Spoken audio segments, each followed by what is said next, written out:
The news of the death of a loved one is always heartbreaking, and that of Annie Lee was no different. Not just her family, but the entire Yale community mourned the loss of one of the brightest shining stars they had ever seen. Welcome back to the Crime Lab channel.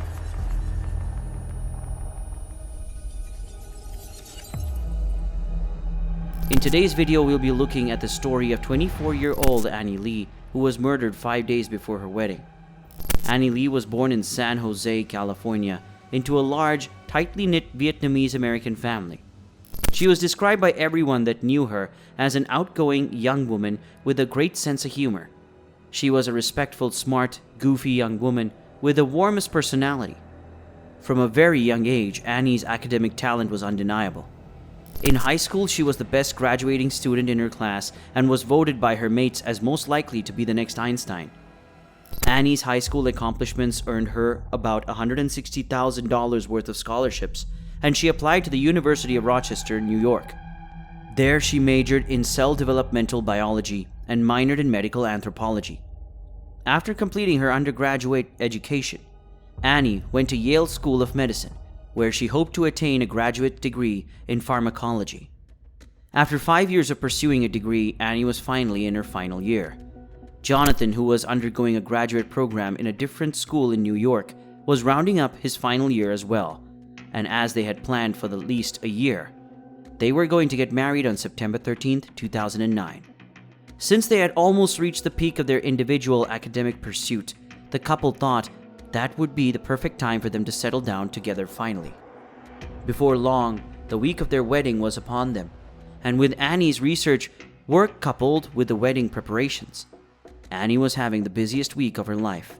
As expected, she was overwhelmed by a long list of things she had to do. And on the evening of September 7, 2009, Annie reached out to her friend Jennifer. Jennifer was a mutual friend of Annie and her fiancé Jonathan and had known them both since their college days. Over the phone, Annie ranted about her long list of responsibilities and how she was overwhelmed by them. She also mentioned she wasn't sure if she and Jonathan were making the right decision, given their young ages. Jennifer was reassuring and told her friend that she had watched the two be in love over the years and was convinced they were perfect for each other. After the calming and reassuring conversation, Annie felt better, and they talked about how they looked forward to seeing each other at the wedding after a long time apart. Little did Jennifer know that was the last time she would hear from her dear friend. On the morning of the next day, Annie left her apartment and went about her day like she typically did. She took Yale Transit to the Sterling Hall of Medicine on the school campus, where her office was located, and at about 10 a.m. that morning, she walked from Sterling Hall to another campus building at 10 Amistad Street, where her research laboratory was located. After school hours that day, Annie didn't come back home early, which was unlike her. And at about 9 p.m., when she was still not back, her roommates called the police and reported that Annie was missing. The police began an investigation immediately and began asking questions. At first, the police considered that Annie might have cold feet regarding her upcoming wedding and ran away because of the pressure. When the police contacted Jennifer, she informed them that Annie was always safely conscious and she knew better than to just disappear. She never walked home alone when it was dark, and whenever there was a change in her itinerary or she had to stay out late for any reason, she always made sure to inform someone. In light of this information, the police took the case more seriously and her loved ones started panicking. As the investigation continued, the police tapped into surveillance footage taken by the cameras in front of the building where Annie's research lab was. According to the footage, Annie was carrying a pile of what appeared to be books and files as she entered the building. Back at Sterling Hall, Annie had left her purse, phone, credit cards, and cash on her office desk. The only thing she took with her to the lab was her Yale ID card, which would grant her access to the lab.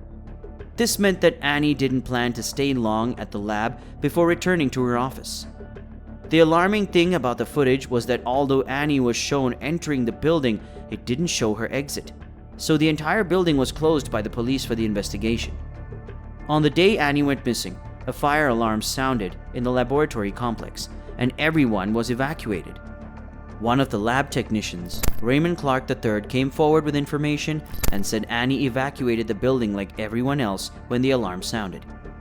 The security footage did not back up Ray's information, and the police continued to search the building for anything that could be tied to Annie's disappearance.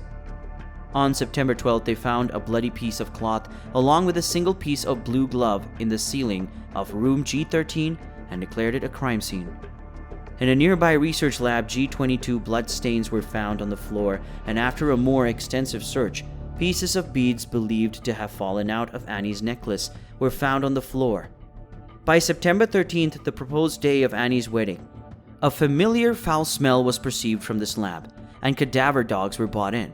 At approximately 5 p.m., the decomposing remains of Annie were found stuffed upside down in a wall behind a utility closet next to a row of lockers in G22. Next to her body, Annie's ID card covered in blood was found, along with a pack of blue gloves from which the single one found in G13 was removed. An autopsy was performed on Annie's body, and it was discovered that the cause of her death was traumatic asphyxia due to neck compression. In simpler terms, she was strangled to death. According to the coroner, Annie suffered injuries and was in severe pain before she was finally killed. She suffered a broken collarbone and a broken jaw, and evidence of attempted rape was also found. Her bra and underwear were displaced, and a semen sample was retrieved from between her thighs. The high security on the entire laboratory complex, particularly the fact that none of the rooms on the floor where the murder took place could have been accessed without a Yale identity card, led authorities to believe that Annie's murder was a Yale inside job. They also believed that someone who had access to the building was a perpetrator of the crime and not a student. The staff that worked in the building were questioned, but Raymond was on top of the suspect list since he gave information about Annie's movements that could not be backed up by any of the 75 security cameras in the building. All the surveillance footage captured by every camera in the building was studied, and for these videos, they found more reasons to suspect Ray as Annie's murderer. Ray was seen on the surveillance footage 55 times, going from G13 to G22 and back. Another camera outside the building caught him sitting on the stairs, holding his head in his hands. When Ray was questioned further, the police noticed he had scratches on his shoulder and elbow. And when they inquired about how he got those marks, he said a cat had scratched him. All this while he was in police custody, but he was released after giving the police some of his DNA samples while they awaited the results. On September 17th, the result of the DNA analysis was released, and it was confirmed that Ray's DNA was present at the crime scene and on the victim's body. On this basis, Ray was arrested for the murder of Annie Lee 8 days after the crime was committed. The news shook the entire Yale community and Annie's family even more. The fact that Annie was murdered by a co-worker for no known reason 5 days before her wedding left everyone, especially her fiancé, in a state of shock. Ray was sentenced to 44 years in prison after pleading guilty to the murder of Annie Lee. At her memorial service, family and friends remembered Annie for her academic success, sense of humor, ambition, love for shoe shopping, and love for her fiancé, who she looked forward to spending the rest of her life with. Thank you for watching this video. Hit us up in the comments section and give us a thumbs up if you liked the video, and also don't forget to subscribe to the channel for more videos.